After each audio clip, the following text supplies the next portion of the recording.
the word in your home.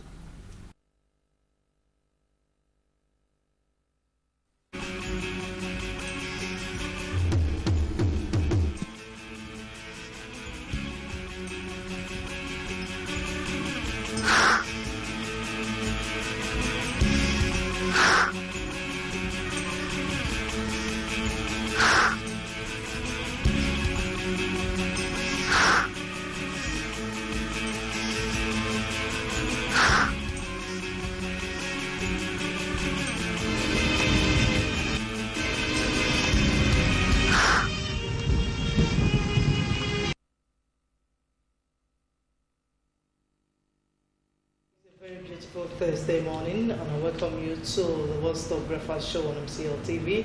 Good morning, Abia, where we educate, inform, and entertain you with happenings around you. Nigeria is diaspora. My name is Stella Wanda. Today, we urge you to stay glued to your television set, as you wouldn't want to miss out on any of the line of program on today's Good Morning, Abia. I'm not seated here alone. I am with Ruth Ohans. Ruth, good morning. Good morning, Stella. How are you doing this morning? I'm doing good. And of course, you know the way we do it. Usually start with the words and marble, just to spoil you as you go out for your daily activities.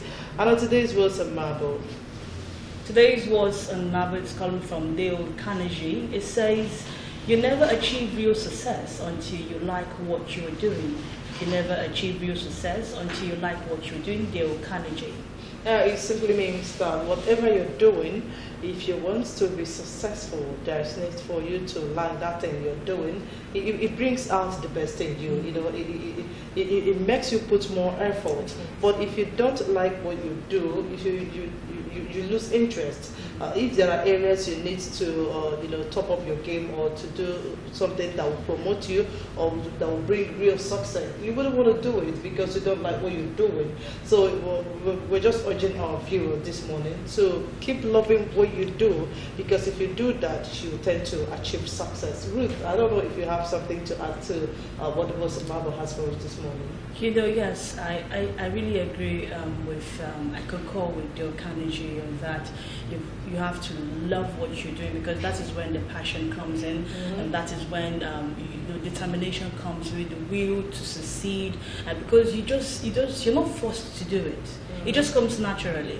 It's someone who you're in a place and you have passion for what you're doing. Nobody tells you do this, do that. It just, even if you're sleeping and in your dreams, you can still achieve your success in it. Even when the person wakes you up, hello, wake up. You can just easily do it. But when you don't love what you're doing, you tend to grumble, grudge, you murmur, you act soliloquize, and you just don't love anything about it at all. So the Carnegie is saying this morning that you have to love what you're doing, and that is the only way you can achieve real success. That I think many people in Nigeria especially say there is job scarcity, as somebody said, well, I'm just managing this. Managing this you won't actually get to the apex of a career or your profession or your area of endeavor, because you're just managing it. Managing it, you keep managing it until you get old. But when you start getting yourself involved, get yourself soaked into what you're doing, you find that with no less time, you find yourself at the top. Now look at people like Wole Soyinka, or people who actually have made names in the literary world. They will tell you it was my passion. So many of them left their profession, what they studied in school, just to follow their passion. So I would say follow your passion. Follow your passion. And that's coming from every one of us today. Today's Good Morning, Abia. And of course, it's still back to Ruth Ohams again to give us the news, make it around the world. Okay, now to the news. We have House of Representatives yesterday mandated the Federal Ministry of Petroleum Resources to henceforth cede 2% of its budget, starting with the current year, to the Federal University of Petroleum Resources, Furun, Delta State, to boost research development in the oil and gas industry. Other relevant government agencies mandated for the same purpose include the Petroleum Technology Development Fund, PTDF, and Nigerian Content Development and Board, NCDMP. The House reached a decision at plenary after considering a motion by Mr. Rinyeju Daniel. Moving the motion, Daniel said that the university lacked funds to conduct researches that would impact positively on the oil and gas industry, noting that the Federal University of Petroleum Resources, which is the first in Africa and sixth in the world, was set up with the core mandate of capability to understand, use and adapt existing technology, improve on and develop new ones. Adopting the motion, the House mandated its committees on petroleum resources, upstream, tertiary education and services, finance and local content to ensure that the affected agencies complied to the resolution. And the rehabilitation work along Osusu Road, which connects Amowuna and Fox Road, is progressing. Before now, the road was in the poor state with potholes and blocked drainage channels. MCL News visited the road to ascertain the progress of the rehabilitation work, and Chukwuka Okene reports. The rehabilitation of Osusu Road, which commenced with the construction of new drainage channels, is expected to stretch to Amobona. It is expected that when the construction of the drainage channel system is completed, pouring of pure sand will begin to enable the road to stand the test of time when completed. Officials of the construction firm handling the project spoke to MCL News on the level of the work so far and what is expected. He promised that the work will be completed in July this year as scheduled. We first of all blind 3 inches. After blinding it 3 inches, we now cast another 3 inches, which is a 6 inches. Then asphalt 3 inches, 9 inches. We tell you that this road is going to be the best road among other roads that they have done here in this state. Okay, I'm assuring you that we are going to deliver this job before July. Everything should be in place so that the governor can come and commission the job. What we are doing here now is cement technology, rigid pavements. After this thing, we will lay an asphalt. After the rigid pavements, we will lay an asphalt on top of this road. And the wideness of this road, as you can see, we are doing what is called a pave mouth in this particular place. It's going to be a very wide road. 11 meters. Residents who spoke to MCL News expressed their joy on the ongoing rehabilitation work, which they say will help in creating easy access to the road and other adjoining streets and parts of Abia City. They, however, advised the construction firm to use quality and durable materials in rehabilitating the road so as to justify the confidence the Abia State government reposes in them by awarding them the road contract to their company. I'm very happy about the construction of this road, because formerly I do have some problems from riding my bicycle from one place to another, and the roads are not good. But now, the way I'm seeing things now, I know that very soon all these places will be okay. I would like them to focus on the comfort and the construct the roads in the way that whoever that passes along the road will say yes, the constructors and the people that give them the work to do knew what they are doing. I'm very, very happy about the construction. It's time over the world. I'm just expecting to see that very soon everywhere will be all right before the rainy season comes up. I like it. It's good. What the contractor is doing is also his own thing, to leave reputation for himself, so that he would let him do a good job, good work, so that when other people saw it, they will say, yes, this is a good work and this is Abia. The reconstruction work along Ezuku Road seems to be on a snail movement, as passers-by and residents of the area who spoke off camera complained the slow pace of the work and appealed to the contracting firm to speed up their pace so as to complete it on time. Chukwuka Okene, MCL News. The federal government has declared Friday, 30th of March and Monday, 2nd of April as public holidays to mark Good Friday and Easter Monday. The Minister of Interior, Lieutenant General Abdul Rahman Dambazar, retired on behalf of the federal government, disclosed this in Abuja on Tuesday in a statement issued by the Director overseeing the Office of the Permanent Secretary, Mrs. Julie Ujofo. The bazaar enjoined the Christian faithful and Nigerians in general to employ the spiritual ethos of Easter, which include love, peace, and sacrifice, in contributing to the unity and peaceful coexistence among Nigerians. He also urged Nigerians to remain supportive to the government of President Muhammadu Buhari in its efforts towards building a peaceful, united, and prosperous nation. The minister equally appealed to Nigerians, especially Christians, to use the opportunity to pray for the peace and unity of the country and wished all Nigerians a happy Easter. And the federal government is over the reintroduction of history as an independent subject in basic and junior secondary schools in the country. Minister of Education, Madam Edamu, who gave the directive at the launch of history curriculum and teacher's guide in Abia, said it will allow students to know the history of the country. History was embedded on the social studies curriculum, which has continued to generate controversy among education stakeholders in the country.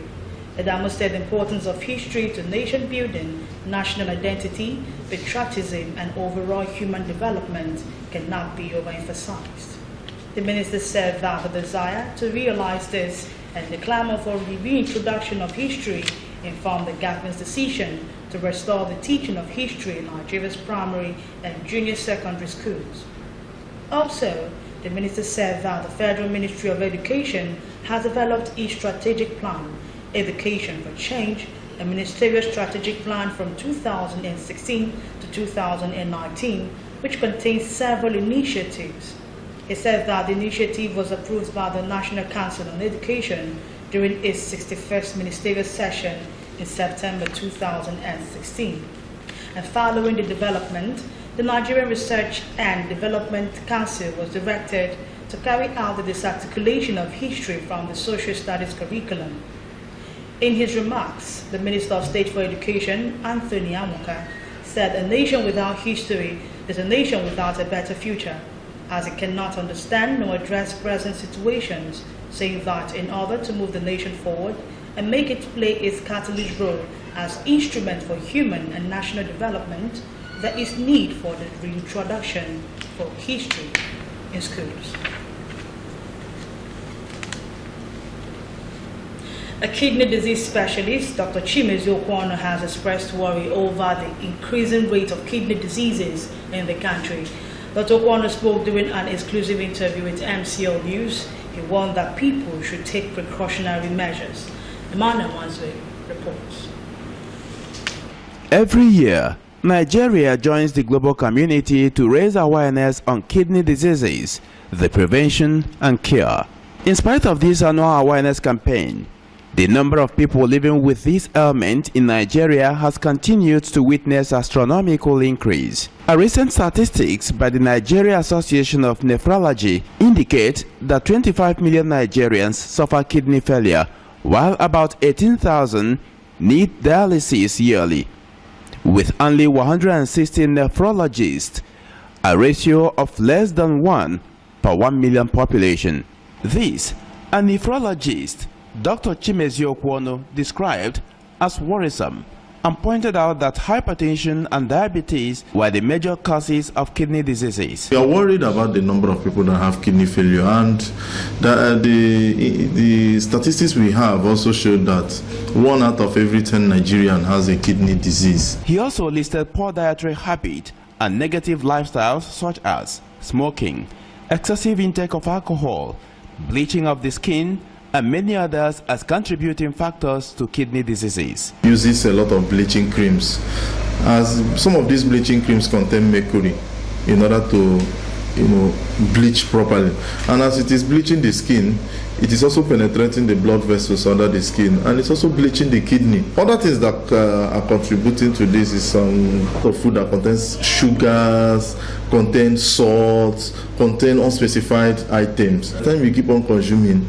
the salt content in your blood will go high, the sugar content in your blood will go high. You may not be able to regulate that, and you can cause yourself kidney problems. So through your dietary habits, you can walk yourself into kidney problem. Through lack of exercise, you can work yourself into a kidney problem.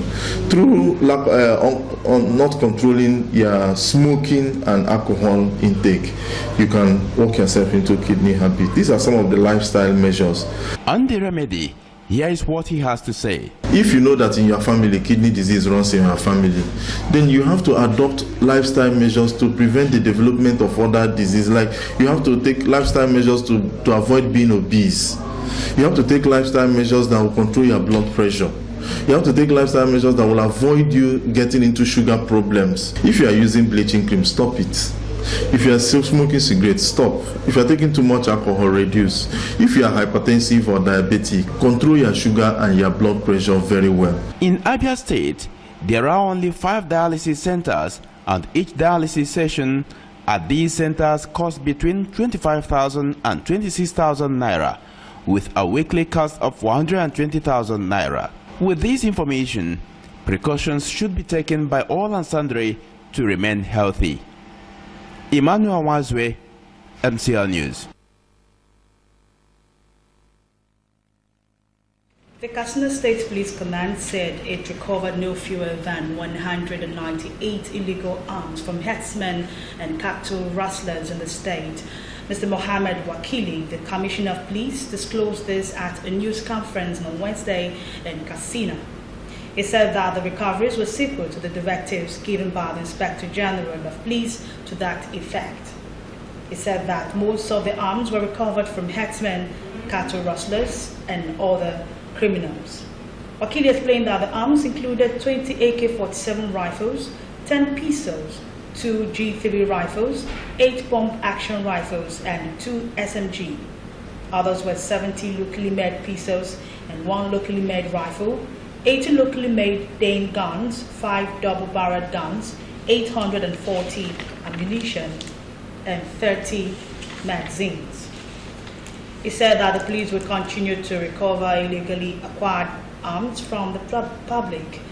According to him, we are calling on those who have not returned their illegally acquired arms to do so before the expiration of the deadline. We will continue to fight these criminal elements with a renewed vigor.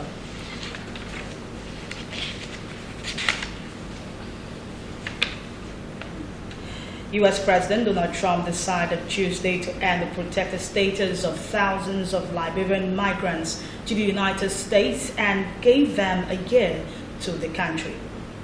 It is the latest of similar moves after more than 250,000 Salvadorans, Haitians, and Nicaraguans lost their protected status under an administration which has made cracking down on immigration a priority. In 1991, when the West African country was in the grip of civil war, some Liberians living in the U.S. were given temporary protected status to allow them to remain in safety. Then, in 1999, approximately 10,000 of them were made eligible for deferred enforced departure, or DED, by then President Bill Clinton, allowing them to continue to build new lives. President George W. Bush and Barack Obama have periodically renewed the DED status, but Trump has now decided to allow it expire, deeming Liberia safe for returnees. Trump has taken a tough stance on immigration in general and a reported private conversation and even tougher stance on Africans from what he was reportedly deemed shithole countries. And with that, we've come to the end of the news, but Good Morning Abia continues with Stella Wando. Do enjoy the rest of the programs. All right, thank you, Ruth Hans, for that news update. It's still Good Morning Abia, your one-stop verified show on MCL TV. We'll go for a break. When we come back, more news headlines will be coming your way, but that will be on our newspaper review. Please, just stay back.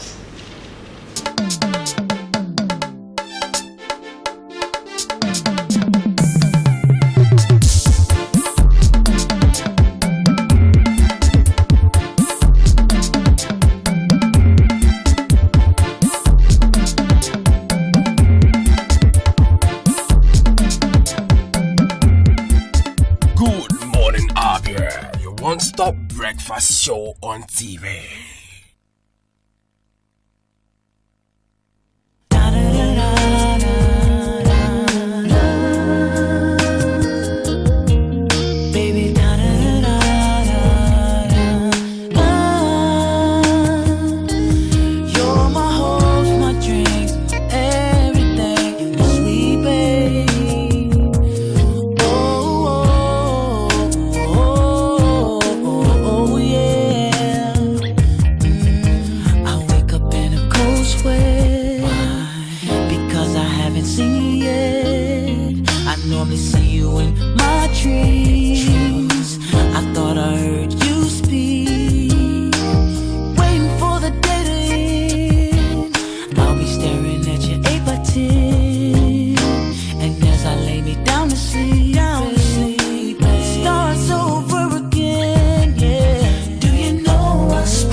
It is Obezekwe.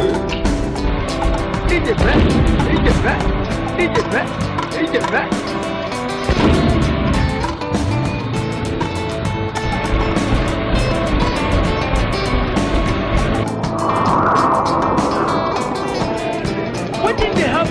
Yeah, now they're gonna go.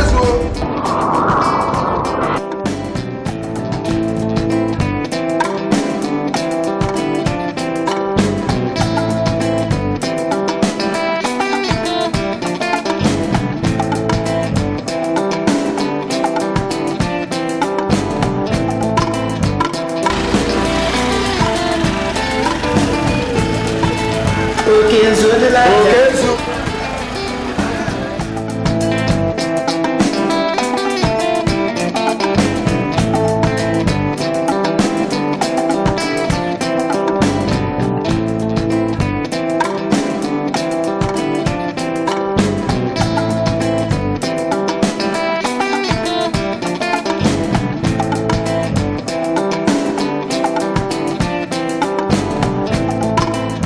Time to rebuild Abia. I urge you to set aside our differences so that together we can join hands and build the Abia of our dreams. Remember that my word is my bond.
Time to rebuild Abia.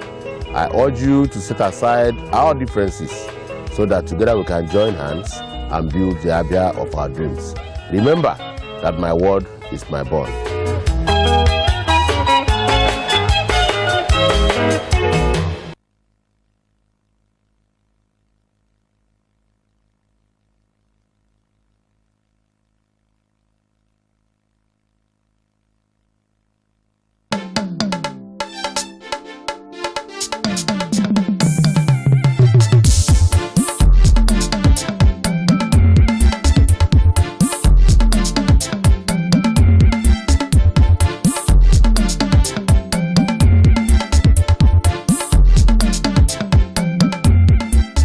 Good morning, Abia, your one-stop breakfast show on TV.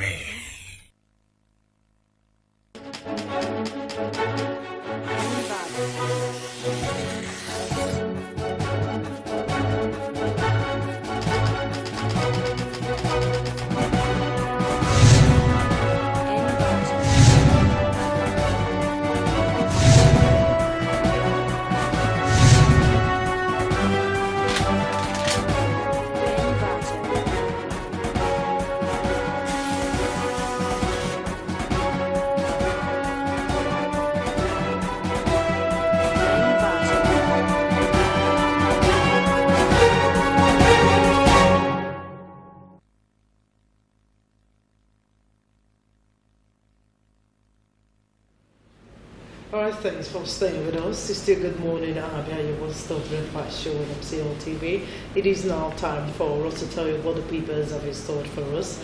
And as usual, we are starting with the Daily Sun. At the top right of the Daily Sun newspaper this morning, Governor Wike wins International Sports Award to receive honor in Belgium. It's found on page 46 of the Daily Sun. And of course, the major headline that says Archbishop Obinna bombs Okorocha, says Imo in bondage under governor. We guarantee freedom of expression, says Commissioner. Go to page 38 and get the details of that. Moving down closer to the picture element, railways, Senate protests South-East exclusion, calls for restoration of services to eastern lands. The story is found on page 12 of the Daily Sun. Underneath that, suspects escape in Kogi, heads rule in police. IGP removes CP, SAS commander, DPO, then police declare Dino Melaya wanted. I will sue police for mental assault, says Senator. Go to page 8 and get the details of all this. Moving down, Biafra, court gives Abaribe orders till June 16 to produce Nnamdi Kanu. The story is found on page 4 of the Daily Sun.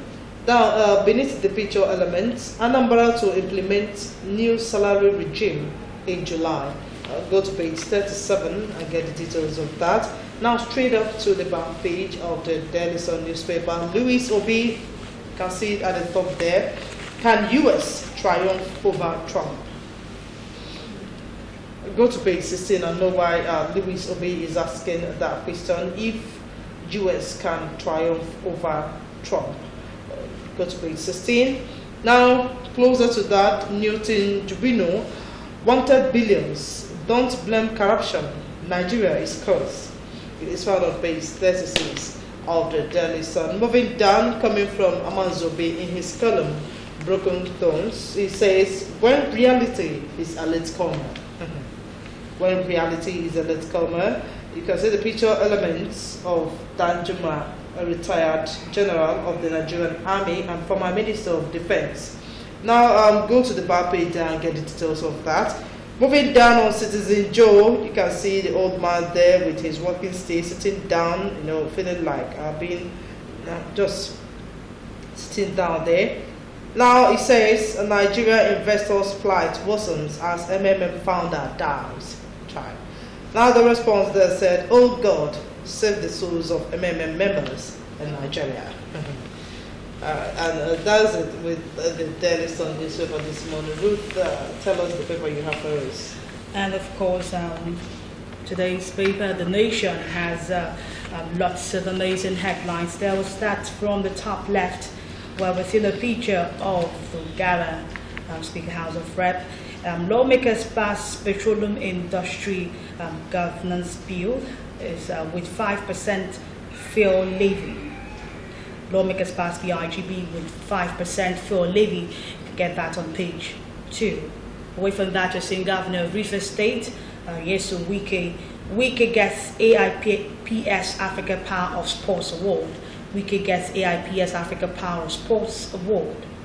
And of course, after that, we're seeing the picture element of Super Eagles captain Mikel Obi. Mikel to return against England.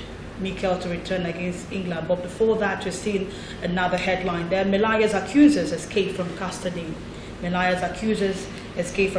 Details of these you can get on pages 44, 5, and 44 also respectively. Away from that, we're seeing the picture element of former Lagos State Governor Asiwaju Bola Ahmed Tinubu, and of course All Progressive Congress APC stalwart Asiwaju Bola Ahmed Tinubu and former APC interim chair Chief BC Akonde were pupils of VICMOP school during the cutting of the cake to mark Tinubu's 66th birthday at his Budilan Ikoyi, Lagos home yesterday. So happy birthday to Asiwaju Tinubu Ahmed. Happy 66th birthday. We'll move away from that. You're seeing a screaming headline there, still on IPOB and the Senator Abaribe. Court to Abaribe, others produce Kano or go to jail. Court to Abaribe, others, produce Kano or go to jail. Judge sets June 26 a date for wanted IPOB leader to appear for trial. You can get details of these on page 8. Underneath that, we're seeing RMAFC disowns 13.5 million naira running costs for senators. The Revenue Mobilization Allocation and Fiscal Commission disowns 13.5 million naira running costs for senators. Continuation of that story can be found on page 2. And underneath that, you're seeing the approved pay with monthly salary, vehicle fuel maintenance, personal assistant, domestic staff, entertainment, utilities, newspaper, periodicals, wardrobe, house maintenance, and constituency, all totaling to 1.06 million naira. On the right, you see the picture element of Bayelsa State Governor Seraki Disin left and President Africa Development Bank Dr. Kunwumi Adesina at the unveiling of Bayelsa as the world's best kept secret at the 6th African CEO Forum in Abidjan. On the right, you're seeing Nikon accuses Shell of malice. Underneath that, you're saying take Buhari's advice on tenor. Take Buhari's advice on tenor. Full stories can be gotten on pages 2 and 11. We're seeing headlines there underneath the headlines. We're seeing 731 ex-Enugu workers to get salary arrears. 731 ex-Enugu workers to get salary arrears. 20 Imo lawmakers back Nwosu. 20 Imo lawmakers back Nwosu. Page 40 is where you can read up that story. We'll move from the front page to the back page of the Nation, where we are seeing today in the Nation coming from Lawan Ogenabon. And it says, I'll read what's called that from today in the Nation. For all we know, the military may not be doing anything at all. This may just be a face-saving statement in reaction to Danjuma's comment. All because Danjuma sneezed, the military caught cold. If it took a statement to rouse the military, may he continue to speak every day on vexed issues. Food for thought there today in the Nation coming from Lawan. Away from that, you're seeing Wenger Motorshaw's editorial notebook. It comes with the headline, The Police versus Dino Melaye, with the picture element of Senator Dino Melaye, Kogi West there. And I'll be reading what's called there. Melaye is full of drama, thrilling the social media audience with videos in which he acts like a trainee comedian. And on the left, you're seeing an apology and ease crisis. An apology and ease crisis. I will move away from that where we're seeing hardball. Hardball is coming with the title there, The Sequestration of Citizen Joe. The Sequestration of Citizen Joe. Sequester, to set apart, the sequestration of Citizen Joe. If you want to know how Citizen Joe has been sequestered, well, I guess you have to move to hardball to know more about that. I've been seeing a character there, and it's titled Repos, Nigeria versus Poland. Eagles will tame Lewandowski, says Eagles player. Eagles will tame Lewandowski, says Eagles player. I've been seeing people laughing there and they're responding, trust our Super Eagles. They play their own football on Instagram. Trust our Super Eagles. They play their own football on Instagram. So Super Eagles are now Instagram players. Okay, that's all for the Nation newspaper. And of course, coming to the New Telegraph this morning, at the top of the New Telegraph, Minister Governor's intervention ends Federation Allocation Accounts Committee's the stalemate. Let me take it again. Minister Governor's intervention ends Federation Accounts Committee stalemate. And of course, the write up following that federal government, states, LGs share 647.390 billion naira. Committee to recover 37.7 billion naira from NNPC. I'll go to page 6 and get the details. Moving down, National Assembly imposes 5% fuel levy on Nigerians. National Assembly imposes 5% fuel levy on Nigerians is found on page 8 of the New Telegraph. Moving down, Tinubu at 66. Buhari to chair colloquium and Tambuwa Dogara celebrate as governor. It is found on pages 8 and 11 of the New Telegraph. 13.5 million naira running costs for senators not covered by law, says RMFAC. It is found on page 5 of the New Telegraph. Closer to that, INEC laments vote buying, sees deployment of special forces. Go to page 6 and get the details of that. Air crash. Court awards 264 million naira compensation to Falaye's son's wife. Go to page 7 and get the details. Moving down, the boldly written headline says, tenure elongation. Buhari's comments carry no weight. APC tells court. Buhari's comments carry no weight. APC tells court. Then let me read out something that is coming out from there. The president is just a member like every other person in the party. His views do not carry weight as far as the hierarchy of the party is concerned. His voice cannot overshadow the voice of the majority. No matter how eminent a person is, the law must be followed and not personal view. Go to page 5 and get the details of that story. New CBN deputy governors, MPC members assume duty. Go to page 30 and keep reading on that. Gun running, police declare Melaye Audu wanted. Senator threatens to lawsuit as accusers escape from police custody. 13 policemen detained. IGP removes CP, FSAS commander and DPO. Go to page 6 and get the story. Now on health, human trial on cancer vaccine begins this year.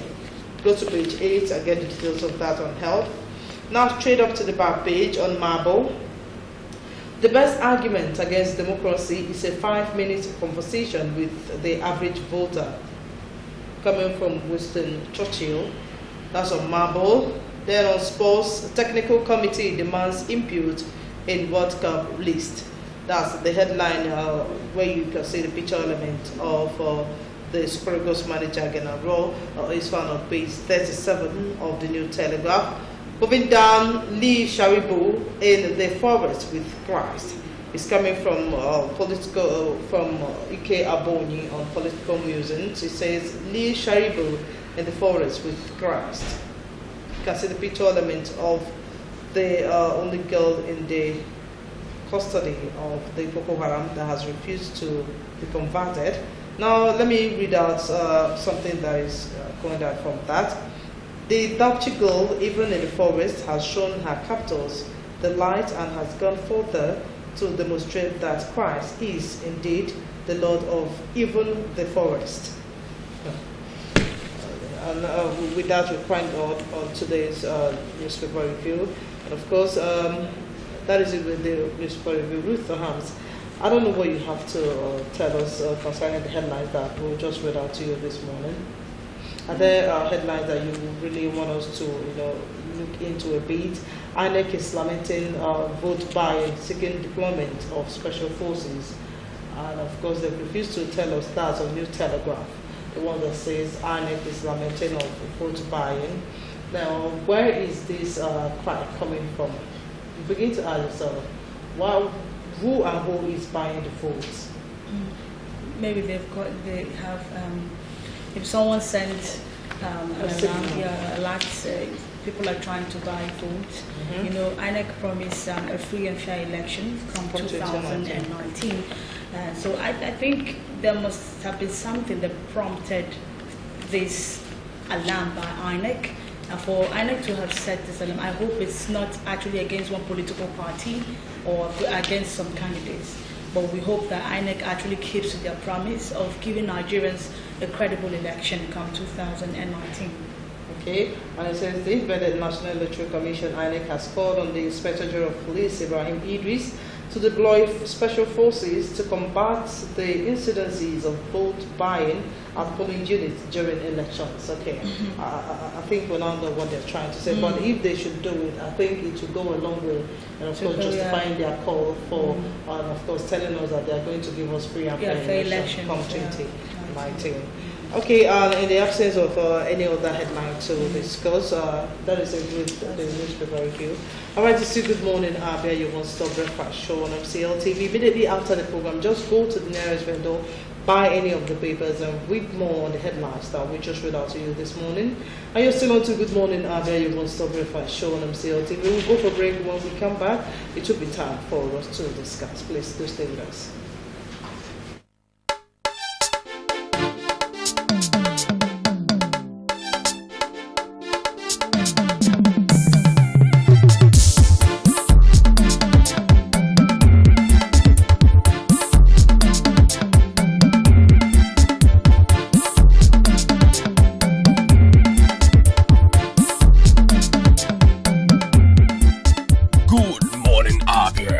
One-stop breakfast show on TV.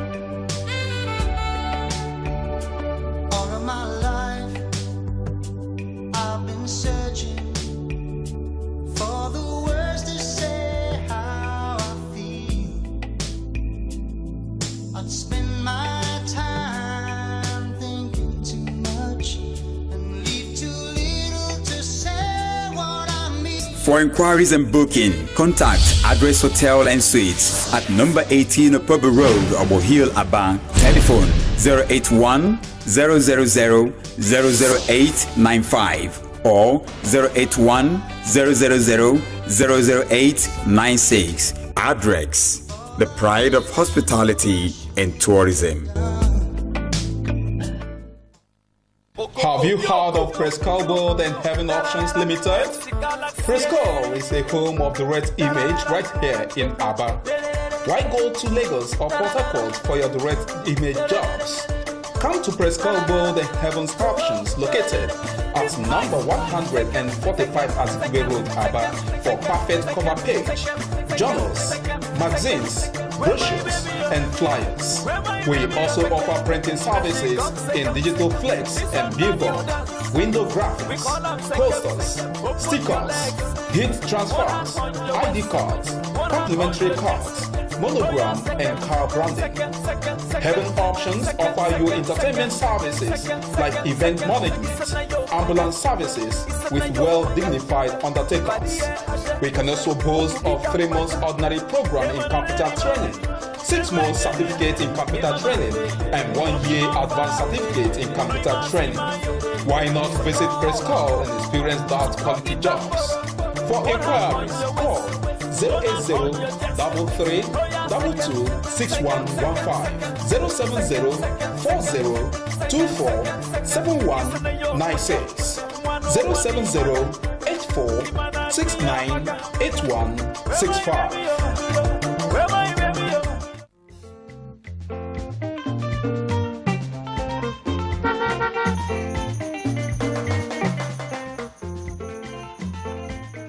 Do not deface Abia State with posters.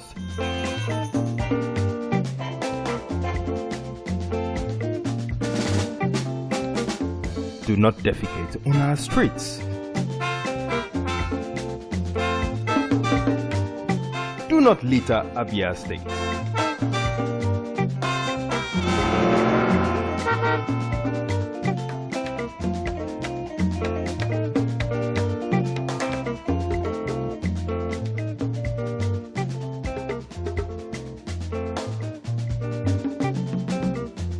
My brothers, I say wetin man go do for this world where people no go talk.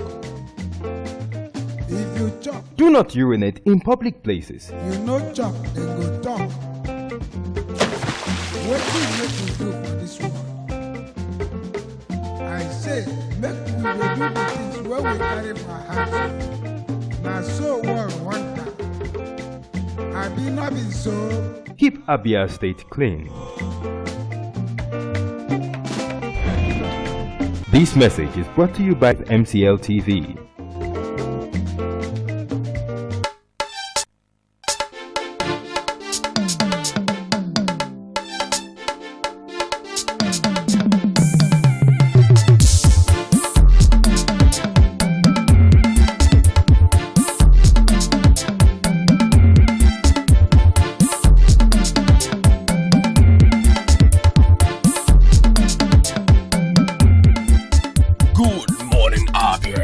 One-stop breakfast show on TV.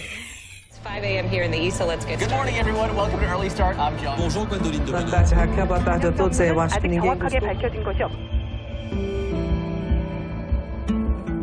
The Centers for Disease Control today issued a health warning following a worldwide outbreak of a mysterious form of pneumonia. The highly contagious virus, SARS killed nearly 300 people. 8,500 people around the world have come down with SARS.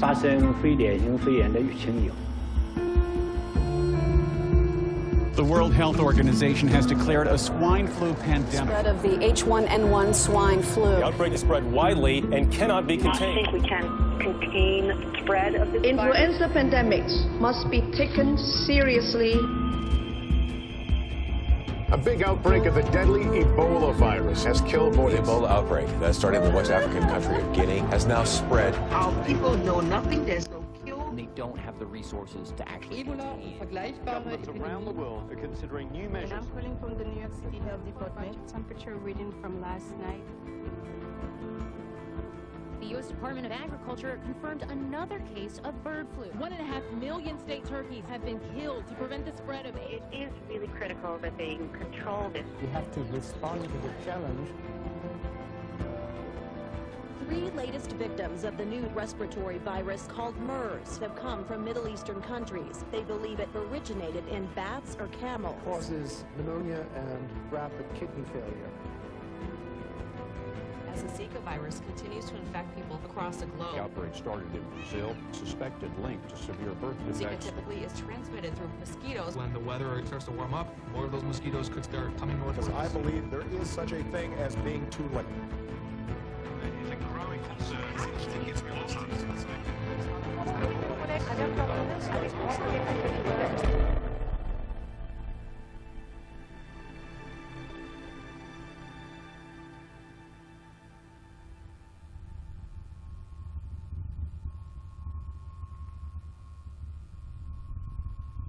our home. You can almost hear the biological chatter. Just when technology and science were supposed to make us safer, we suddenly seem more vulnerable to outbreaks.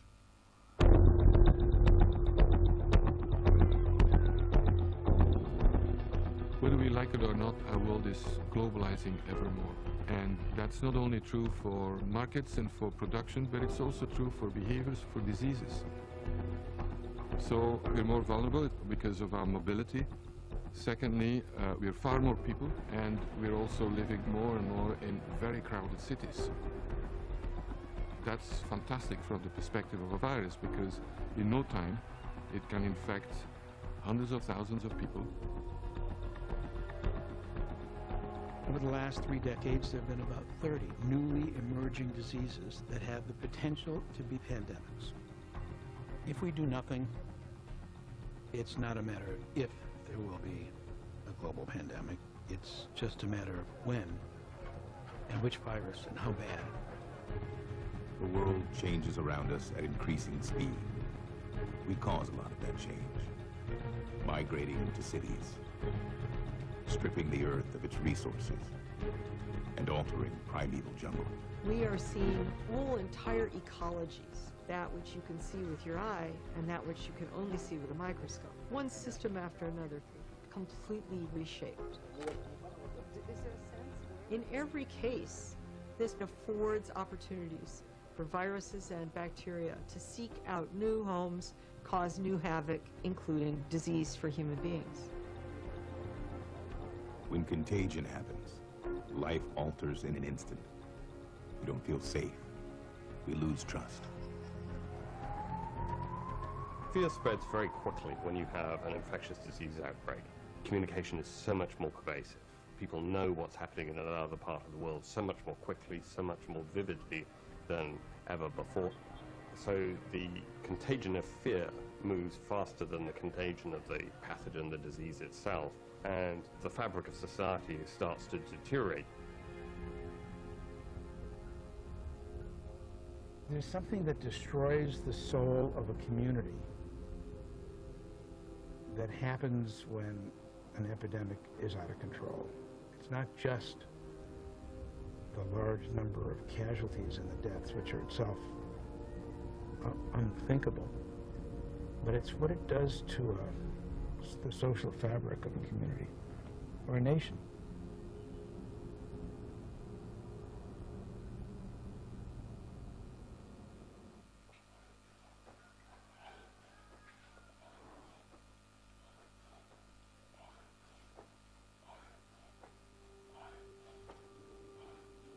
The war lasted for 14 years.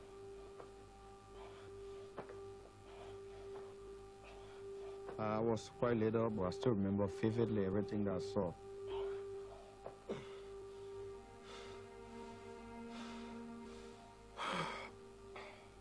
Sometimes you're playing at night when the place is dark. You can see these bullets flying like bolts of lightning across the sky. You physically see them.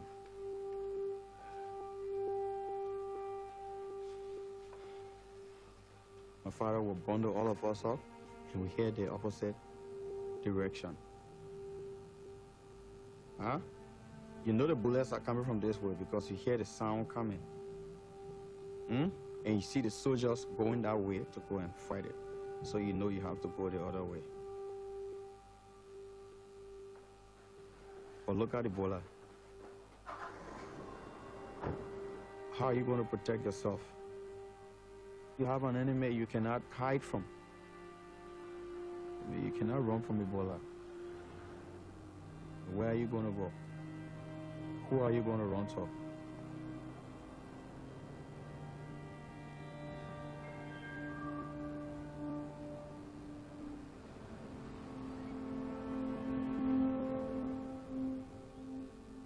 We got confirmation yesterday that you are positive with Ebola virus. It is here. Ebola is transmitted through bodily fluids, saliva, blood, urine, feces. This is an invisible foe. Ebola first surfaced in West Africa in a remote rural community. But in our increasingly connected world, this Ebola outbreak didn't stay in the countryside. The virus quickly found its way to the region's largest cities and health systems that were completely unprepared.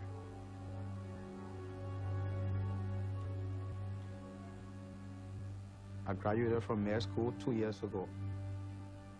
The reason why I'm here is by default because I was the only one available.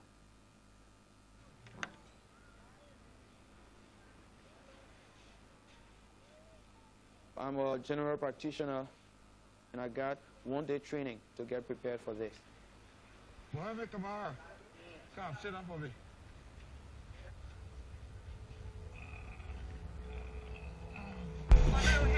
Momo.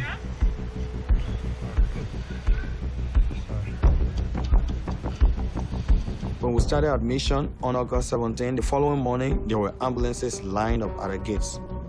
And to tell you the truth, we're not prepared. Can you outlet the car? 1, 2, 3, 4 patients going. Before we even knew it, wait. we were already overwhelmed with so many patients. How many patients you got on board? We can't take 4. We just took 7. We have only 9 spaces. So I will take 1 or 2 and go check if I can create space or take the other 2. If no way, you have to take them away. It used to give me that impression I was in Hades. Because it was a makeshift structure. The patients are vomiting, bleeding, and having diarrhea on the floor. Among them, you'll see 2, 3 persons have already died and the bodies are still there, awaiting removal. In 3 days' time, the entire unit was full. Meanwhile, there were still patients waiting outside the gate. And they are begging. Every time we go to the gate, they are begging to come in. It's a serious situation. We have 35 beds, and only have 71 patients on the ward. That means 50% of the patients are lying on the floor. There's no space on the floor to put a mattress any longer. You don't have beds, but you're facing a group of people who are dying. You know they are dying. You see they are very sick, they're so weak. But what if they go home? What about the taxi cab these patients are going to ride to go home to die? Everyone in the taxi gets infected. Then what about the home, the community these people go into? So maybe we should just open the gate and let them come and lie on the floor to die.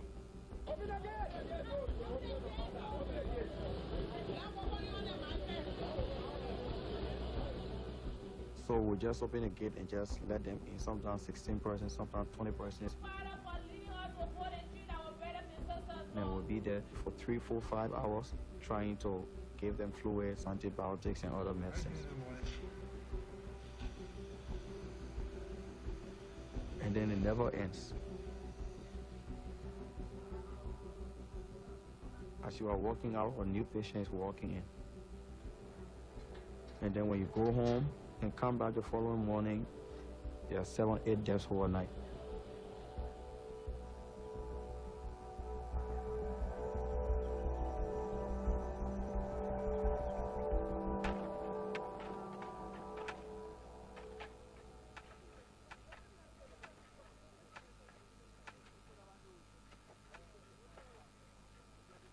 I think we all underestimated, absolutely everybody. I know that one case of Ebola is an emergency. Every new case can give rise to more cases. So it's really act now or pay later. Right now, the World Health Organization and other doctors are saying it is out of control in this area of West Africa. It's the worst outbreak ever that they've recorded in this part of the world. It's unprecedented for several reasons. One, first time in West Africa that we have such an outbreak. Secondly, this is the first time that 3 countries are involved. And thirdly, it's the first time that we have outbreaks in capitals, in capital cities. This could explode into a really mega crisis. I think so, and it is already a mega crisis. I really thought, how can this epidemic be controlled in the usual way when there are so many outbreaks in different places? The 3 countries in West Africa that are affected by the Ebola outbreak have some of the worst health indicators in the world. There are not enough doctors, there are not enough nurses. It is a system that is understaffed, underfunded, and where the infrastructure is very, very old. Let's go back to 1976 when you were a younger man and you actually co-discovered this virus. It was in Zaire, yes, now the Democratic Republic of the Congo. And they said that there was a mysterious epidemic.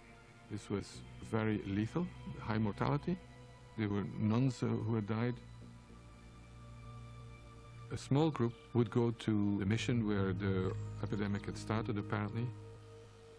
They asked for volunteers, and I think I was about the first one to raise my hand, although I had absolutely 0 experience in doing this. Mesdames, Messieurs, ensuite nous poursuivons nos programmes avec un documentaire à l'hôpital de Yamoussoukro. Our mission was to, 1, to put in place some basic measures to contain it, and using quarantine, that's what we thought, and 2, to find out how is this transmitted. Because that's the key to stop epidemics, to know exactly what the risk is, how is it transmitted. It's really a detective work. So we tested whole villages, talked to the population, and then have a very primitive questionnaire. How old, where have they been, have they traveled? And what we found was that there were very few survivors, very few, and that indeed so what we call case fatality rate was over 90%.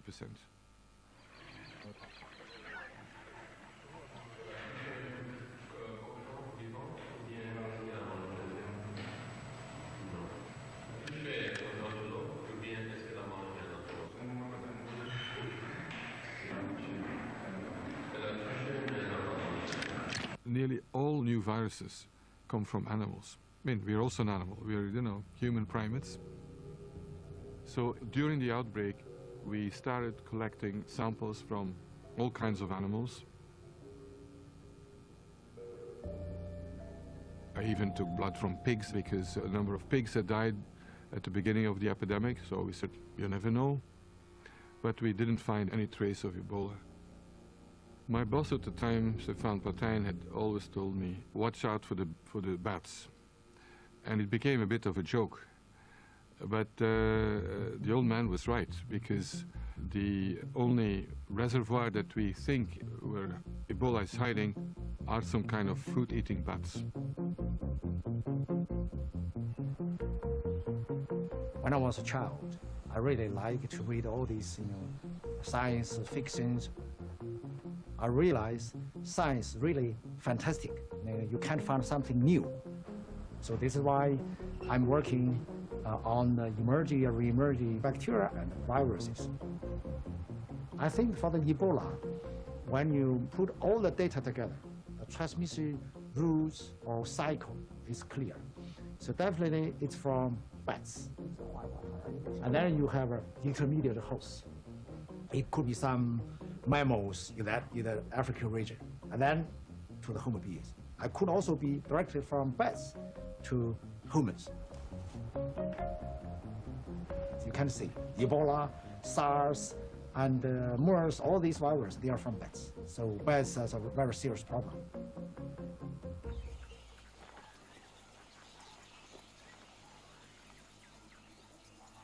If we look around the world, we can see that bat populations are being severely stressed by climate change. Some of them because they live in the upper tiers of rainforests and feed on wild fruit. But the upper tiers of the rainforests are getting the most impact of this heat increase and increased UV radiation. Add to that humans are encroaching into the rainforests, into bat habitats, precious caves. They're very shy creatures. They do not seek you out, no matter what vampire movies you ever saw.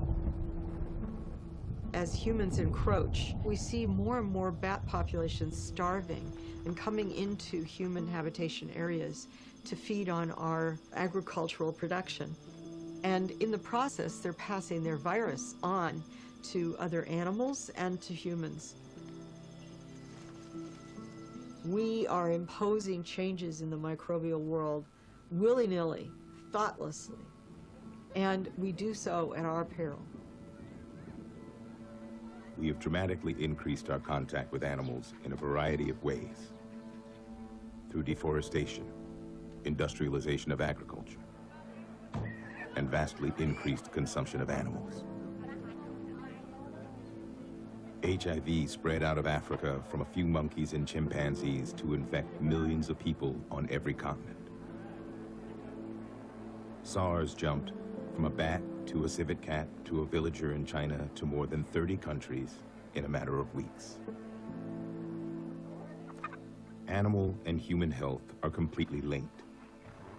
In the 21st century, 75% of all new infectious diseases have come from animals. Sometimes directly, in other cases through intermediaries like mosquitoes. If anyone had sat down and done, a fantasy hit parade of emerging diseases that might come to the Americas from Africa or from Asia, Zika would never have even been on the list. Zika virus originated in Africa and had never been off the African continent until it started making its way across Asia and South Pacific, ending up in French Polynesia and Yap. Yap is a small place that most people have never heard of, but when Zika hit it, 70% of the population got infected. That was really quite startling if anybody had been paying attention. But they weren't. Zika jumped from the South Pacific to Brazil in 2013, 2 years before it was identified there. The timeline corresponds to an increase in travel between the South Pacific and Brazil. including visitors who attended a pre-World Cup soccer tournament, the Confederation Cup. Someone was carrying the Zika virus, and some mosquitoes bit that individual, absorbed the virus, and that's the beginning of this saga. And then undoubtedly the El Nino weather event provided the necessary ingredients, rainfall and drought, that fundamentally changed the conditions on the ground and allowed for the spread of this virus.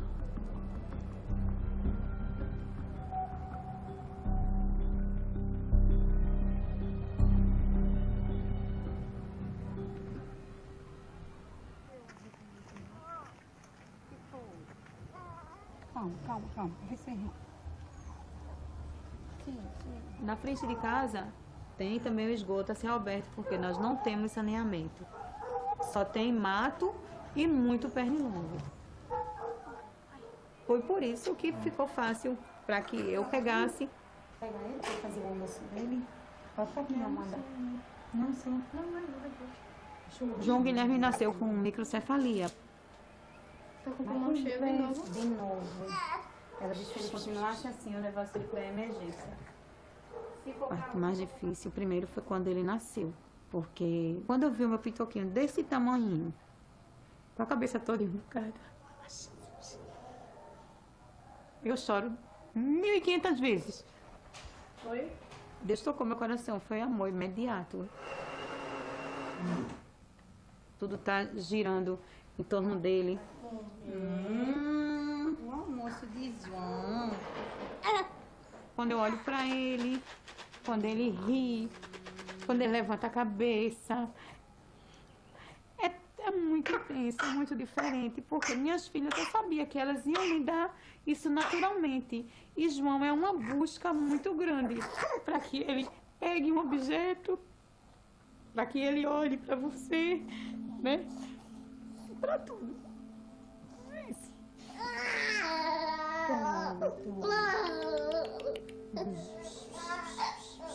Bora passear.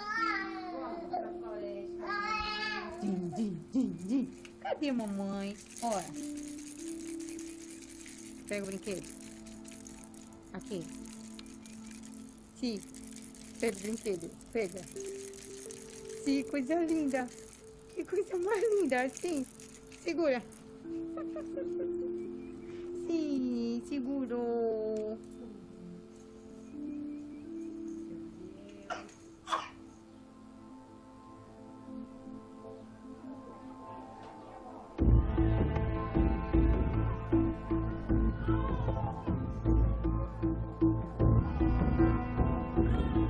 In 2015, the Zika virus suddenly spread across Brazil, primarily through the bite of one type of mosquito. The medical establishment only began to comprehend Zika's danger as the number of babies born with the birth defect microcephaly started to dramatically increase. No meio de setembro, e começaram, num dia só eu cheguei a ver 3 pacientes com microcefalia. E a partir daí eu comecei a ver, toda semana tinha pelo menos um caso de microcefalia. Foi quando eu passei um WhatsApp para um grupo de neuropediatras. Pessoal, estamos notando um aumento de casos de microcefalia. Se vocês estiverem notando também em outro serviço, provavelmente a gente vai tentar investigar. Então, a partir daí, a gente começou a acompanhar essas crianças e aí o volume, a cada semana, começou a aumentar. De repente, você ter... Aqui no nosso centro, a gente tem acompanhando em torno de 200 novos casos. Eu nunca tinha passado por nenhuma situação de epidemia tão grave em que acometesse uma população de uma maneira tão rápida e grave. Sim, princesa. Valentina. Ei. Microcefalia é o que a gente vê. O bebê nasce e a gente vê que a cabeça é pequena. Tá 36 agora. Eu vou botar no gráfico ali pra você ver. Pode pegá-la. A doença em si é uma coisa muito maior do que isso. Não tem medo já, pode voltar. Isso é um quadro que a gente vê que chama mais atenção, ou seja, um comprometimento cefálico na medula e um comprometimento ocular. Since the alarm went sounding around the world from Brazil, we have seen almost every day another revelation about this virus. What we now know is that this is a very dangerous virus. We grossly underestimated it. It is malaria in that it is transmitted by mosquitoes and can cause enormous outbreaks. It is HIV in that it is sexually transmitted. And it's worse than all of the above as we come to understand what this virus actually lives on. Where does the virus go in a pregnant woman? It goes into this tiny forming creature, the fetus, and it feeds on it and reinfects back into the mother's bloodstream over and over again. And what is it feeding on in that fetus? Baby brain cells.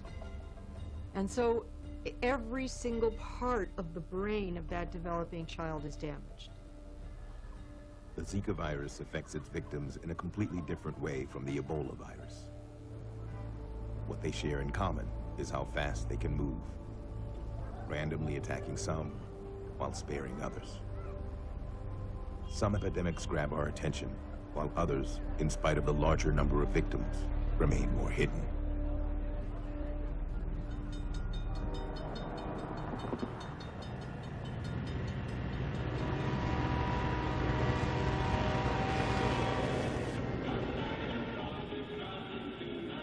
All the time on your hometown station, of course, adding in some holiday music. Oh, it's so close. Local note to pass along to that those in need of a flu shot.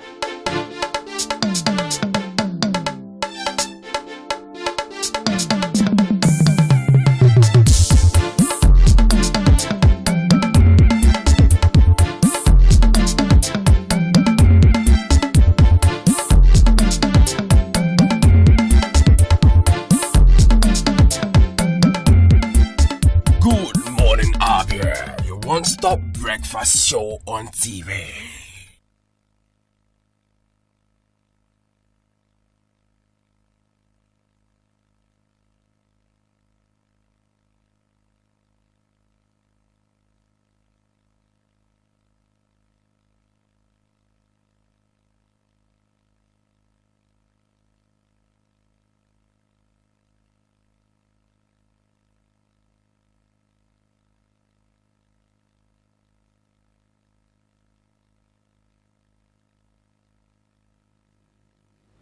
Alright, thanks for staying with us. It's still Good Morning, Abia, your one-stop breakfast show on MCL TV.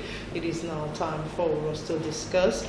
And of course, today we are looking at Article's declaration to run for 2019.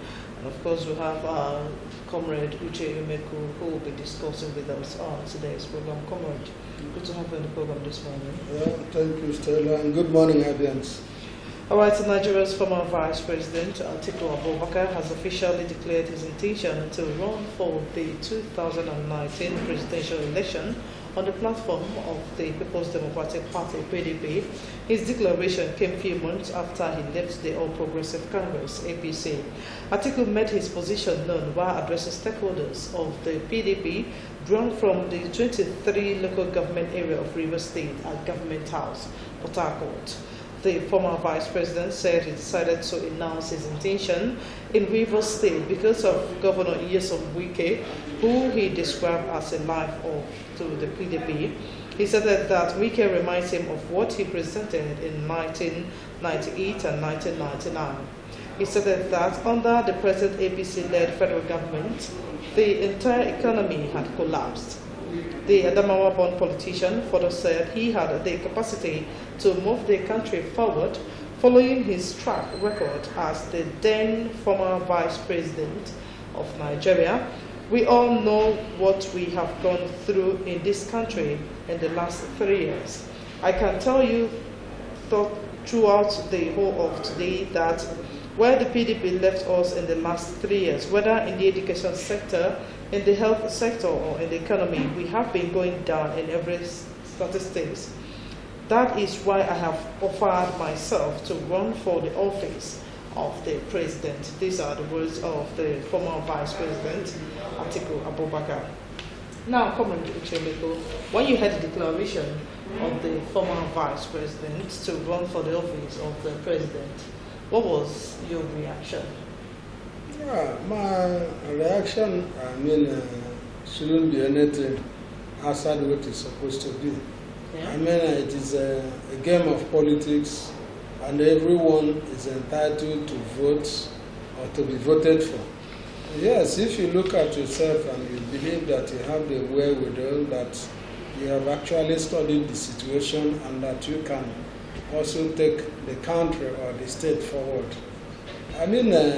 You can as well declare, but then your declaration does not immediately transform to winning. It is an intent to do this, and then people will now begin to analyze you, will begin to look at the antecedent, will look at certain areas where you have, you've gotten it right and areas that you've gotten it wrong, and begin to balance this thing. And of course, when you announce your intention like Atiku has done, you also stir the hornet's nest. What do I mean by that? Some people who don't want you to do that thing will now begin to dig into your past. Yeah. And then, if you want to be a person that does not want any controversy or that will not take criticisms, you don't need to make this. So when he declared his intention, I believe, it is his right to do so. Okay. Now, before now, the former Vice President was from PDP, decamped to ABC. Now PDP stated that ABC has signed the country since it took power from PDP, and of course he also said education and health sector and few to mention has fallen apart, and that's the reason he wants to contest for the office of the president. What do you have to say about it, and why do they keep moving from one party to the other? But I'll give it to Bola Tinubu. He has always been there in APC. What do you have to say about this? Yeah, the thing is this: when a man leaves his party to another party, there are 2 or 3 things that will, affect that. It is either because of his selfish interest, or because he believes that where he is not the right place. Actually, maybe he has studied the people within that particular party, and he believes that if he continues staying there, that his ambition of giving good governance, to the generality of the people, may not be realizable. So movements, and again, you also look at the ideology of the political party. Nigerians' experience in the political space has only been 19 years. This Fourth Republic, it has only been 19 years. And also, this is a man that is above 70 years, and you find out that the political culture is not entrenched in the system.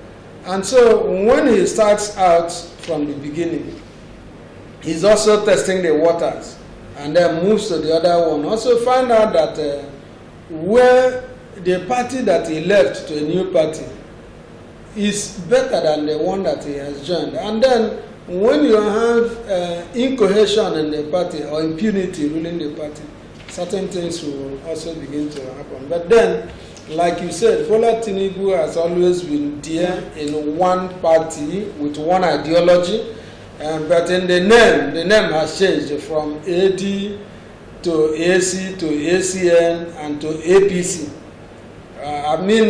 We'll find Bola Tinubu being in the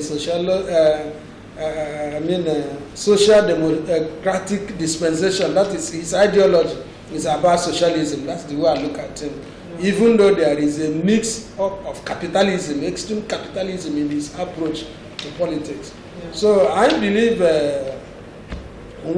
moving from one party to another within a space of 19 years, I think he's also testing the water. Okay. Now, Atiku has served this nation in different sectors, from customs to, governor and former vice president. If you are to describe Atiku, how would you describe him? Yes, I will look at Atiku as a technocrat. I will look at him as as a man that has actually benefited from the Nigerian situation, having worked all his life and then going into politics and business. I mean, he has that experience that this country needs. But then what you will now begin to look at is can he really behave altruistically? Will he be able to offer the people what they need? Is there anything behind? Because when you look at his stay in the customs, you also find out that there are one or two things that people are not particularly happy about, especially the Igbo importers, because they believe that Atiku projected certain things that deprived them, because there was a time containers was massively seized and auctioned, and they believed that he had a role, he played a role there. So, and again, when you look at in the area of politics, when he came into politics with, the experience of a technocrat, experience of a man that Nigeria has invested a lot in. Because while he worked as a custom officer, the country invested in him, exposed him to various levels of business, even before he went into his own business. Then when he also contested on the political plane, yes, he won that election to be the governor of Adamawa State, but fate turned the other way around for him to move at the national level. Then at that national level, you find out the kind of problems he had with Obasanjo, up to the extent of, moving the former president to kneel down before him, even to beg him, and run up to the 2003 elections and the party conventions. Because at that point, in fact, he has his brightest days in 2003, where the governors, all congregated around him. And he had a new power then to have, driven home his point. But he also chickened out. And I believe that thing is not a particularly good experience for him, because after that incident, his political fortune has not been very, very steady. He has not received a massive support immediately after the 2003 election. And Obasanjo has always been there to ensure that he does not climb to the #1 position as a result of certain misgivings and misunderstandings, despite the fact that he has gone back to Obasanjo to seek his blessings and also ask for forgiveness. Okay. Now, despite all efforts to tarnish the image of Atiku, he remains unindicted, as well as allegations against him, have proved to be baseless. So, don't you think that this is a plus for the party? Talking about PDP when he's coming out soon for 2019.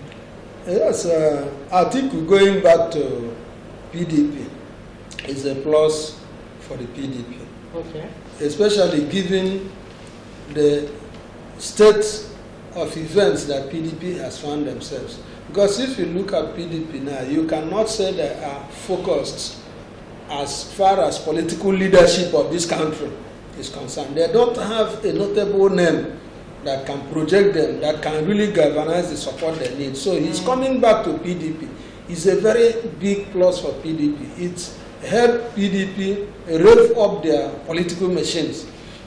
Yes, he's coming back. Also, he came back with certain citizens that are very much loyal to him, even though some said no, they are not going to continue jumping from one train to another, that they need to also become a man of their own.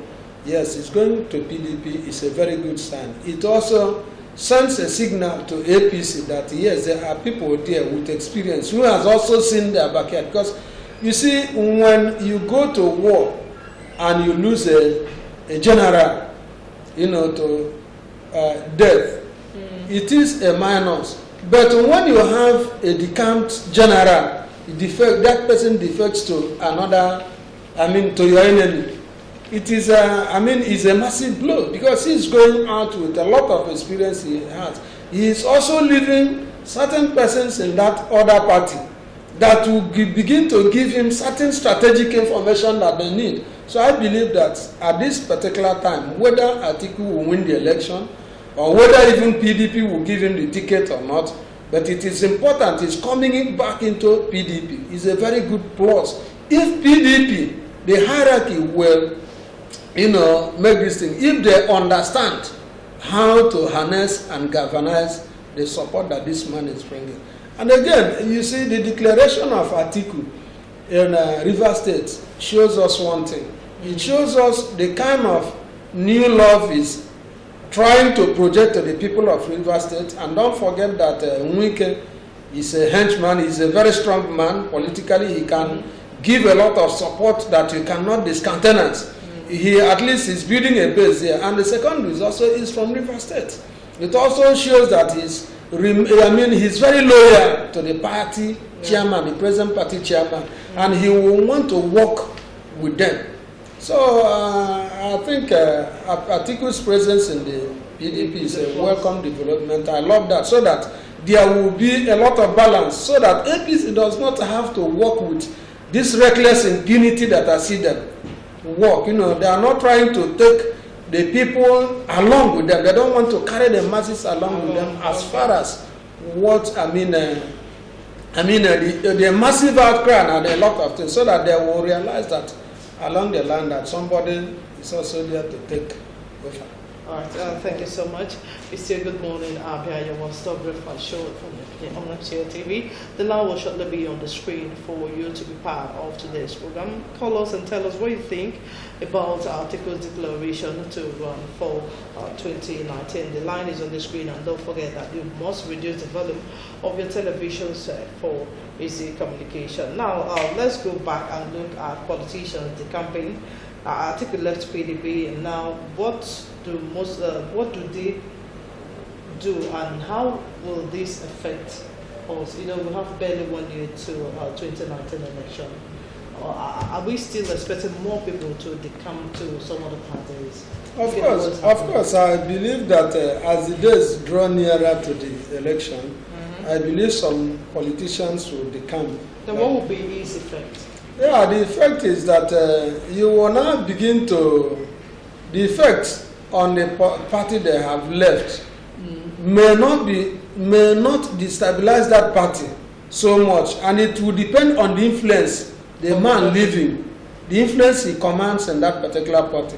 If an unknown quantity begins to move that way, he will not, it is not going to affect that party, but there are certain persons that will leave a political party and it will bring down that party. For instance, in 2014, there was a massive decampment from PDP.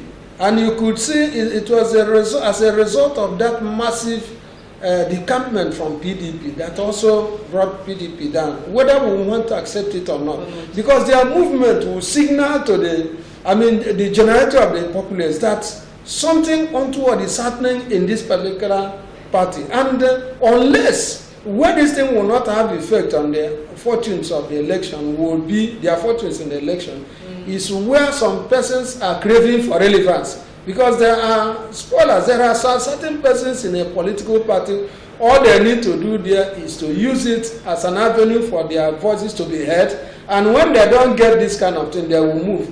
Not minding the fact that there are neophytes in this system. One, it is good for movement, it is good if it is done for the benefit of Nigerians. But if it is for a selfish interest, it is not good.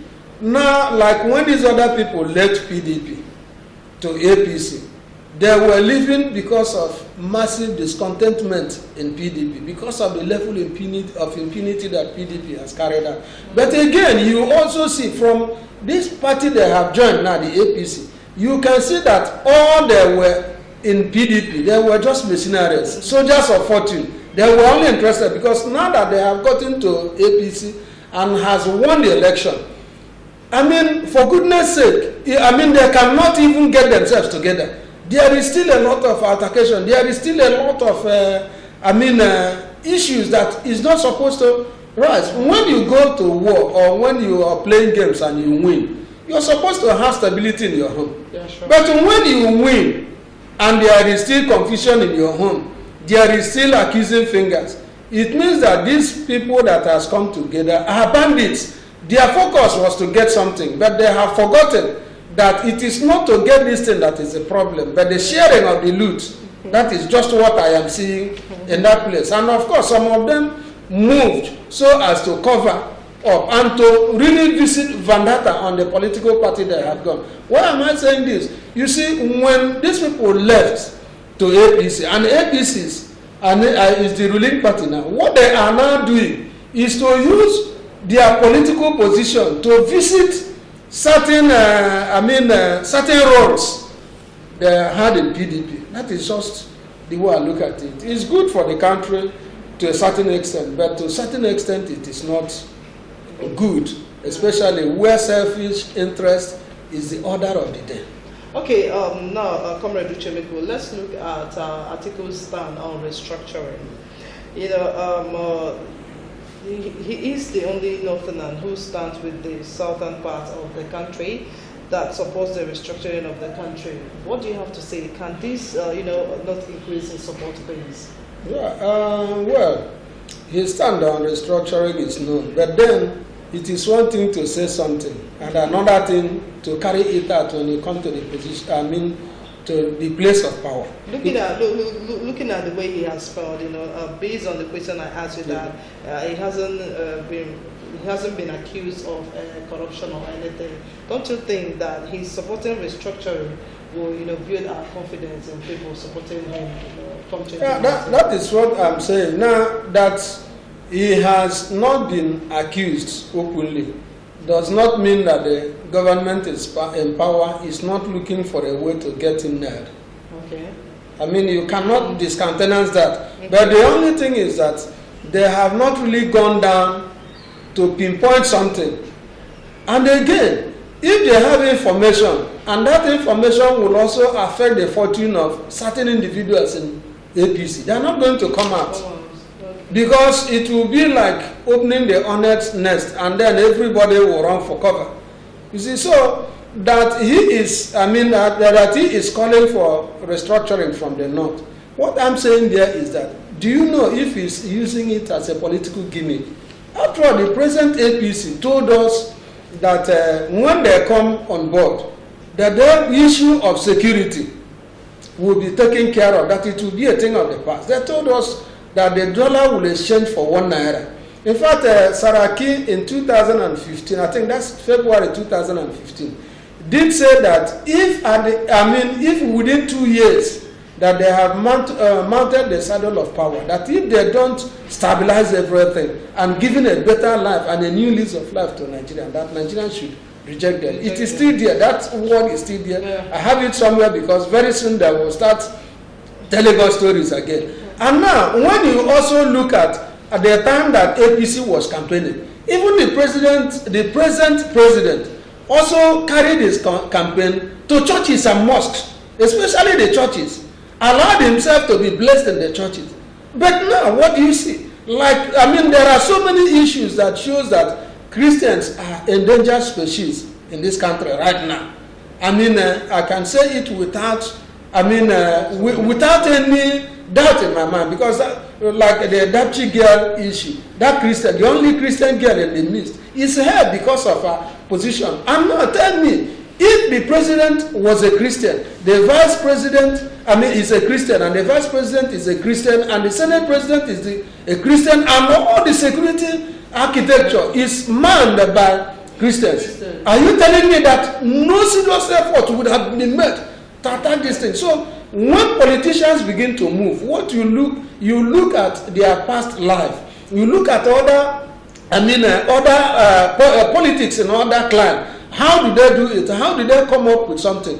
Will they promise what they cannot do? Are they trying to tap into your emotions? Are they trying to, get your sentiment to support them thereafter? So the issue of restructuring that he's talking about is a good one, but he also has to come out with the blueprint of what he will do. Let us see the clear picture before them, and let him tell us how we will hold him accountable, assuming he comes in there. What I'm saying is that, you are very free to buy into the, promissory note is given you now. You're free to take that. But then when you take that, you also take it at your peril. Because a man outside power and a man in power is not the same. I'll give you one this thing. You see, when, as a man, if you're going after, a girl that you love so much, you begin to behave like a gentleman. You will not fight in the presence of that girl. But as soon as you get a girl, you can become reckless, even in your spoken word. And that is exactly the true picture of a politician. Okay. All right. Thank you so much. It's still Good Morning, Abia, your one-stop breakfast show on MCL TV. Call us and be part of today's program. Tell us what you think about Atiku's declaration to run for 2019. Atiku is now the first Northerner to declare his intention to run for the office of the president. Any hope for such ambition, sir? Yeah, there is a lot of hope. Of course, before he declared, I believe he must have done his homework. Atiku has so many, pro groups on the ground. You have articulated, you have too many of them. And so maybe the feedback he's getting there is also good. And he is also using this thing to send signal within that PDP enclave that they need to give him, the ticket. Every other thing will depend on how PDP perceives him and how they will allow internal democracy to work out. Presently, if Atiku runs against Buhari, I believe he will have a very good hand because one, he is a civilian. He doesn't know the use of force against person. I've not seen him as a man that will want to be totalitarian in his outlook. I'm not seeing him as a man that will want to stamp his authority even in the face of massive outcry against certain things. Okay. But like I said, it is good that he is the first man that comes up. It gives also other Northerners the confidence to also say, let us go. The step he has taken, I support. It is good for all of us. It is good. But as we go down, as the fight continues to narrow down on the day it will help, we will now begin to do more on their personalities. We will have to scrutinize them. And of course, when they talk to us, we will know. Okay. Yes, I believe even Atiku has a base in Adamawa State. And I believe also the people of Southern Kaduna at least will want him to be on that seat. But it will now depend on whether Sule Lamido, remember, he's also a man, he also visited River State. River State is like a political maker right now. He's visited River State. He's talked to the people. Within the party, offices, he's been visiting. I think he's also been in Abia. He's been in Enugu. He's been in Anambra. So very soon we will get to compare all of them. And I want to also tell you that somebody like Sule Lamido, if he declares, will command a lot of respect, especially from the southern Nigeria here, because right from his days in the First Republic, he has always been an advocate that an Igbo man or a Southerner should be the president. He has always supported. Okay, now, Comrade Uchemeko, if Atiku, picks up the PDP presidential ticket, do you think that the lives of Bukola Saraki, Yakubu Dogara, among others, will also defect to PDP? Well, it will depend. And I know that Bukola Saraki and Atiku has a very close relationship. And even when you see the body language of Bukola Saraki, you see that he is a man that has a lot of respect for PDP. And he is the Senate president today because of the grace that PDP has given to him. When you look at, the voting pattern in the Senate, you find out that wherever Saraki stands, PDP will stand there. Okay. Even when he went to the court of, this thing, the CCT court, Code of Conduct Tribunal. At least. Sorry. Hello, good morning. Hello, good morning. Hello, good morning. You're welcome to the program, sir. Your name and where you're calling us from. Hello? Tell us your name. We can hear you, sir. Keep your phone very well so that we can hear you. Okay. Okay. So speak up so that we can hear you clearly. I don't support what your question said about Lamide. Lamide cannot matter people. Lamide is having faith. What are them having faith? Yes. So there is no way and everybody comes. And the Northwest. The unity of everybody from Northwest is making a difference. I think I'm not about to go.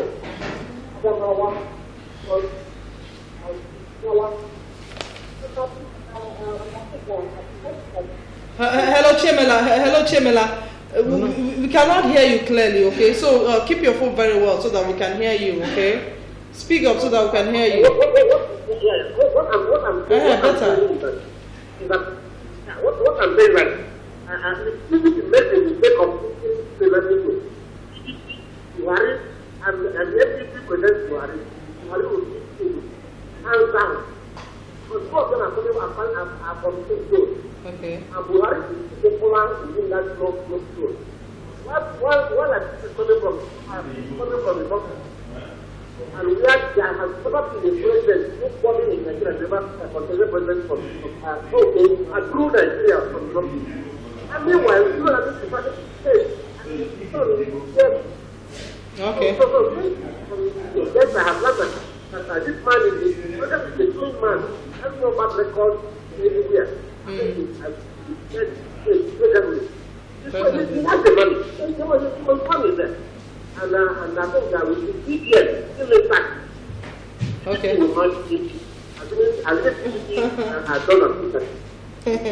All right, thank you so much, Chemela. Thank you so much for that. I wanted to react to Chemela. Yeah, yes, he said that Sule Lamido, if PDP makes the mistake of bringing Sule Lamido into the game, that Buhari will beat him hands down. Yeah. Because one, they are coming from the same zone. Secondly, that Buhari is very much popular in that area.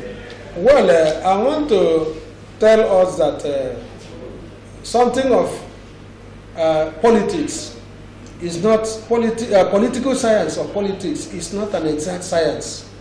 You cannot bring it to the laboratory and say with certainty that this is the result that you have. It will depend on so many factors. There are factors, and again, remember that man has a peculiar behavior that can change overnight.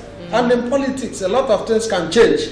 It will depend on one, the influence of the person, and again, the kind of persons that are supporting that fellow. I am just trying to think outside Atiku, assuming some other person comes in, like we were saying. I am not saying with exactitude that Sule Lamido will win. You cannot even say that Buhari will win, because in Zamfara State, you still have a lot of problems around that area. In Adamawa State, you still have problems. In Yobe State, you have problems. And the president has not been very proactive in handling these matters. Because if he comes in, even if you are my brother... Sorry to cut you short, sir. Hello, good morning. Hello, good morning. Hello. All right, I'll do what to call us back again. Go ahead, sir. So it will depend on, you see, how the people around that area support him. And also do not forget that Sule Lamido, before he attempted to defect with other governors, was very popular in his state. He was popular even around the north. But when he started having doubts as to whether he will go or not, now the people, the people, his popularity began to wane around that area. You see, the thing is this man has been tested presently, and a lot of people, there is a massive outcry all around, the north central, the northeast, the northwest. I mean, except those from Katsina State, that is where you only have stability, and maybe Sokoto State. Those are the only two states there that has not witnessed massive destruction of lives and property. And in fact, it is very, very minimal. And so there are certain things that will come on board. The social media has a lot of things to talk about people. Yes, that Sule Lamido has been taken to the EFCC. Well, he remains a suspect. The people might now begin to sympathize with him that because he is not of APC, that is why he has been faced with this kind of this thing, even if he has committed any crime. Because there are certain areas, if you use a sledgehammer to kill a fly, you find out that the fly will have the sympathy of the people around because of the heavy-handedness that you have used to descend on that person. But like what I said, time will tell us what will happen. Yeah. Time will tell us what will happen. Okay, 2019 election is just less than a year to commence. A lot of political gladiators are beginning to decamp from one political party to another. Any idea of persons you think will be crossing over and any reasons for the decamping? Lastly. That is the reasons. Any other person you would think that will be decamping? No, with time we will see because APC is here to have their convention. And that is where the test of the matter, that is where the crux of the matter is. When they have their convention, the outcome of the convention will tell us whether APC will still remain one party or whether a lot of people will decamp. Bukola Saraki is having it very hot now.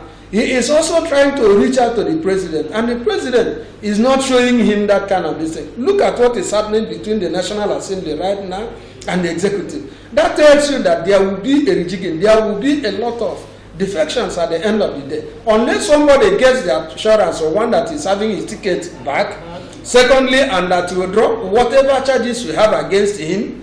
And again, look at what is happening. You see APC.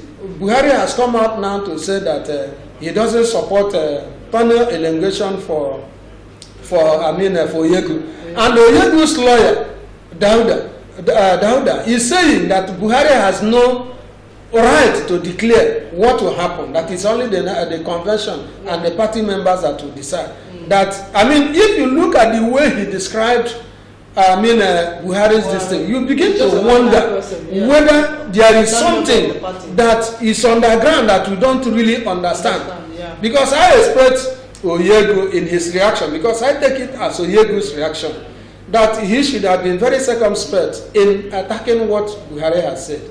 And if he still wants that party to go on without elevating his personal interest above that of the party, he should have said, okay, let's look at what we are going to do. There was no need going to court in the first place. It is purely an internal party politics, unless somebody wants to. And look at Tinubu. Tinubu is not very happy with what is happening and with his men. And you see, there will still be a lot of defections. And now we have about 80 political parties on the scorecard. I don't know where this massive confusion will lead us to. All right, thank you. Let's just keep our fingers crossed and see what happens. All right, thank you so much for making our time to be with us on today's program. We sincerely appreciate it. Yeah. All right, it's still Good Morning, Abia, your one-stop breakfast show on MCL TV. We'll go for a break. When we come back, it will be time for sports updates coming from Ketan Gabriel. Please stay with us.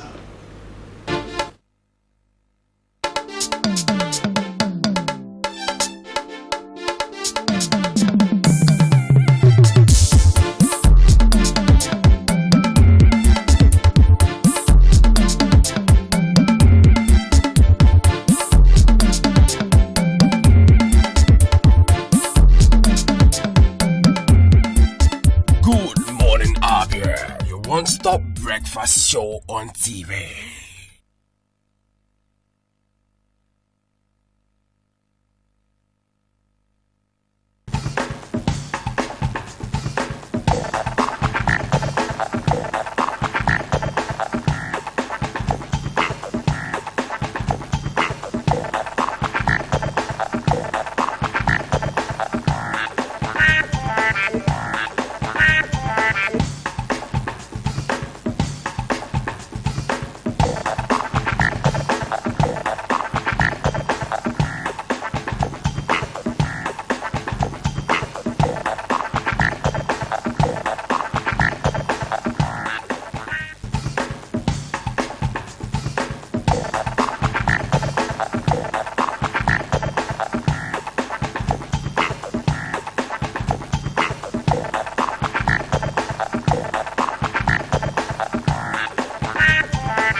to you and welcome to your program Good Morning Abia, the sports segment. This is where we bring you up to speed the latest development from that part of the world, whether or not dull moment. And as you are aware, since Nigeria's defeat to Serbia, a lot has been happening. There has been a lot of comment from and around the sports circle and every stakeholder that is concerned about the game of football. We also have something for you on table tennis, where Nigerian is doing great things out there at the ITF Championship currently going on out there in South Africa, where the name is Kekon Gabriel. We are going to be going straight into our first news item for the day, and our first news item is where we go to the federal capital, the seat of power. You'll be surprised what we are going to be doing there. But the news this morning is that the Minister of Youth and Sport, Barrister Solomon Dalong, has of course stated that the federal government isn't disappointed with the outing of the Eagles against the Serbian national team. Well, the news is that the Minister of Sport, Solomon Dalong, said on Wednesday that the federal government was not disappointed with a 0-2 loss to Serbia in an international friendly played on Tuesday out there at the Hive Stadium. The minister reacted to the result while briefing State House correspondent after the Federal Executive Council meeting, FEC meeting, which was presided over by President Muhammadu Buhari. We've been told that according to him, the defeat, has exposed the weaknesses of the team, which they were, strengthened before the beginning of the World Cup in Russia. That is according to that man from Jos Dalong, saying that the team weaknesses will definitely be worked on before the commencement of the Mundial out there in Russia. That is what all of us are hoping to see when hostilities finally, get down in the good country of Vladimir Putin. Well, away from that one, we go over to an issue that has to do with the Super Eagles coach Kenneth Rowe. The manager of the Super Eagles is saying that his team will bounce back despite losing 0-2 to Serbia on Tuesday in an international friendly game played out there at the Hive Stadium. Don't forget that a certain Mitrovic, scored 2 goals in the second half to condemn the Super Eagles to their first defeat in a friendly match since the Franco-German took over the reins as the Super Eagles manager. And Rowe has come out to say that his team will definitely bounce back. Don't forget that they have another friendly match coming up against the Three Lions of England. They are going to be using that one to test run themselves. We are going to be playing the Czech Republic as well as DR Congo. If information before us here is anything to go by, then we've had an ample games, to really test run ourselves and see if the team would definitely bounce back. And Rowe is being the first man to come out to say that his team will definitely bounce back. Well, away from that one, now we go to China, where Super Eagles captain, of course, that man John Obi Mikel has sent a message of encouragement to his teammate and has given the assurance that he will definitely be available when the Eagles take on the Three Lions of England out there at the Wembley Stadium. Don't forget that Mikel was conspicuously missing in action when the Super Eagles of Nigeria played the red and white of Poland, and of course Serbia, due to his inability to finalize his work permit out there in China. And a lot of people have blamed the poor performance of the Eagles midfield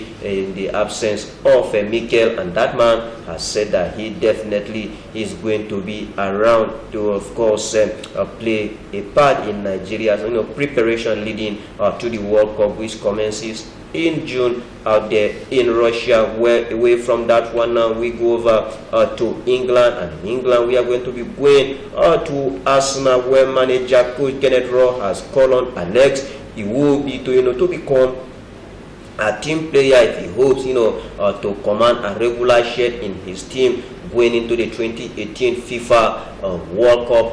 Ross says that Iwobi must stop dribbling unnecessarily and then begin to play as a team player. Don't forget that Iwobi was in action against Poland and of course Serbia, but that man will be remembered for scoring that goal that sealed the ticket for Nigeria. You remember he came in as a substitute in the game against Zambia at the Godswill Akpabio Stadium in the 61 minutes before sending the home fans of course into a crazy celebration following his goal, and the coach is already calling on him to become a team player. Away from football now we go over to tennis, where Nigeria tennis sensation, of course you know her name, she's no other person than Mary Love, Edward, continued her quest, for the 2018 ITF Card Championship under and 14 out there in Pretoria, South Africa, with a 6-2, 6-1 win over Malika,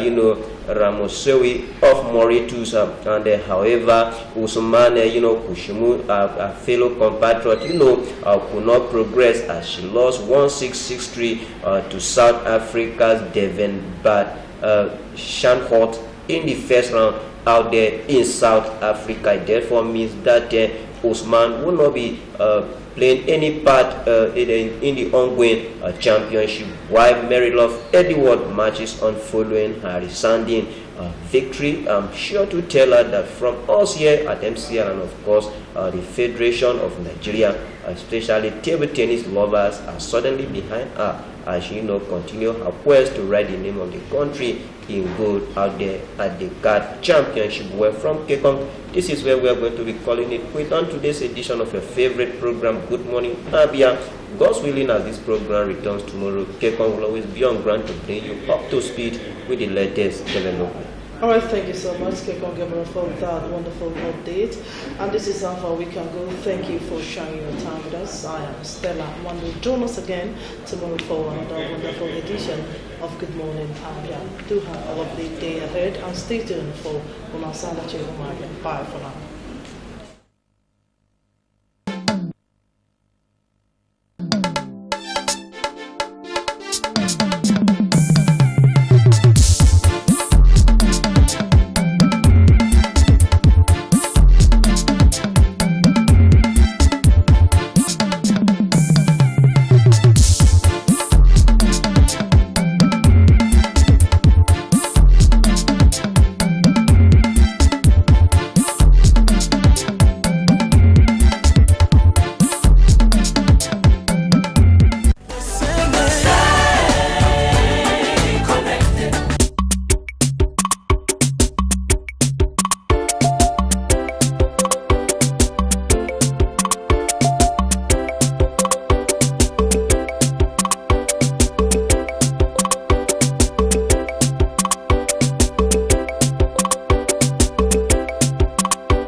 MCL, the word in your home.